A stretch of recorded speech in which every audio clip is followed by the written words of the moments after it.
we are wishing to transform the economy of Wales, and to do that we need skills, and where better to actually access those skills and to witness Wales on the world stage than here in World Skills Abu Dhabi. A diverse range of skill areas, but skills all equally important to the Welsh economy. We have Liles in restaurant services, the importance of tourism and the tourism sector for Wales. We then have web design with Alfie, again a critical IT-led skill area. From North Wales, we have two STEM-based activities. One, aircraft maintenance with Joe, and also Ethan in CNC milling. Again, two key skill areas which will impact on the future economy of Wales. Success for me has already arrived. We are here representing Wales on the world stage.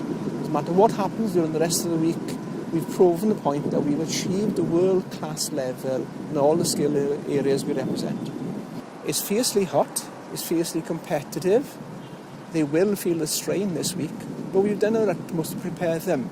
I'll give you an example. Ethan's workmates back in Wales have actually been working and starting a shift early in the morning on Abu Dhabi time for the last 2 weeks. And it's little initiatives of that nature to prepare our competitors is what we've tried our utmost to do to get them in the best place for this. A pob lwc I Tîm Cymru yn rhan o Tîm UK. Pob lwc I pob un o chi. Hwyl nawr.